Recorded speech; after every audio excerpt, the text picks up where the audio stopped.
కూడా దగ్గర చరిత్రలో ఎప్పుడూ రాని విధంగా 11,45,000 క్యూసెక్స్ ఆఫ్ వాటర్ వచ్చింది.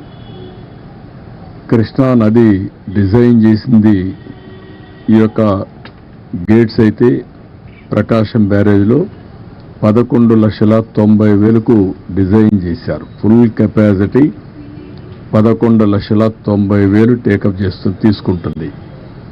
ఈరోజు మనకు వచ్చింది 11,43,000 వచ్చింది.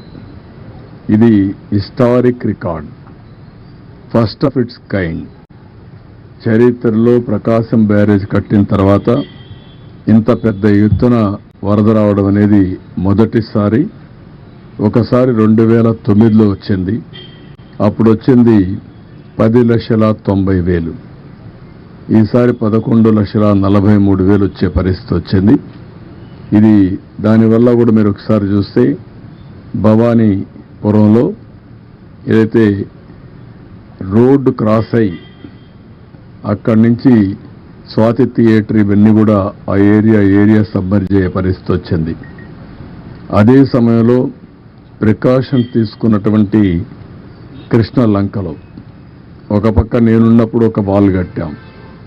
తర్వాత అక్కడ మున్సిపల్ కార్పొరేషన్ ఆ ట్రీట్మెంట్ ప్లాంట్ పెట్టి దాని మీద నీళ్లు రాకుండా ఉండడానికి ఒక వాల్ కట్టారు.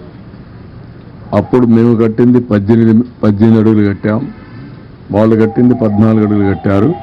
దాని పక్కన కొత్త గవర్నమెంట్ వచ్చినా కట్టారు. ఏదైతే 14 అడుగులు కట్టారో ఆ 14 అడుగులు పొంగి కృష్ణా నుంచి నీళ్లన్నీ కూడా కృష్ణ లంకలకు వచ్చే పరిస్థితికి వచ్చాయి. ఇది ఎప్పుడు కూడా ఊహించని పరిణామం.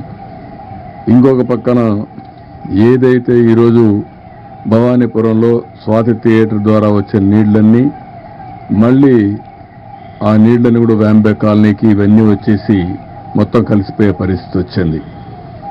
ఇది ఏ విధంగా హ్యాండిల్ చేయాలనో అన్ని విధాల ప్రయత్నం చేశాం. కానీ ఈరోజు ఏదైతే వాటర్ రిసీడ్ అయిన తర్వాత కృష్ణా నుంచి అక్కడ భవానీపురంకి వచ్చే నీళ్లు తగ్గాయి, ఓవర్ఫ్లో తగ్గింది, అది కంట్రోల్ అయింది. కృష్ణా లంకలో కూడా కంట్రోల్ అయ్యే పరిస్థితి వచ్చింది. అయితే ఇంకా ఏదైతే ఇక్కడ ఉండే మనం సింగ్ నగర్లో ఉండే ఇది మాత్రం ఇంకా నీళ్లున్నాయి. ఒక 1.5 అడుగులు తగ్గాయి. ముందు కంటే నిన్నటి కంటే కూడా అక్కడ కూడా కొద్దిగా తగ్గాయి. అయితే నిన్న సాయంత్రం నుంచి అన్ని విధాల ప్రయత్నం చేశాం. నేను వస్తానే ఇమ్మీడియట్గా కేంద్ర మంత్రికి కూడా ఫోన్ చేసి ఎన్డీఆర్ఎఫ్ను పంపించమన్నాం. వాళ్ళైతే ట్రైన్డ్గా ఉంటారు, బోట్లు వస్తాయి, మనుషులు వస్తారు, ట్రైన్డ్గా ఉంటారు కాబట్టి ఇమ్మీడియట్గా ఆపరేషన్ దిగ్గలుతారనే ఉద్దేశంతో వాళ్ళు రమ్మన్నాం. ఇప్పటికే నిన్నటికే చాలామంది వచ్చారు, ఈరోజు ఉదయానికి వచ్చారు, ఈరోజు కూడా కొంతమంది వస్తున్నారు. రేపు ఉదయానికంతా 30 టీములు, టీముకు 4 బోట్లు అంటే 120 బోట్స్తో రేపు ఆపరేషన్ చేసే పరిస్థితికి వచ్చారు. వీళ్ళు కాకుండా మన దగ్గరుండే ఫిషరీస్ డెవలప్మెంట్ కార్పొరేషన్లో ఉండే బోట్లు తీసుకున్నాం. అవి కూడా ఒక 30-40 బోట్ల పైన 40-50 దాకా తీసుకున్నాం. అవి కూడా ఆపరేషన్కి పెట్టాం.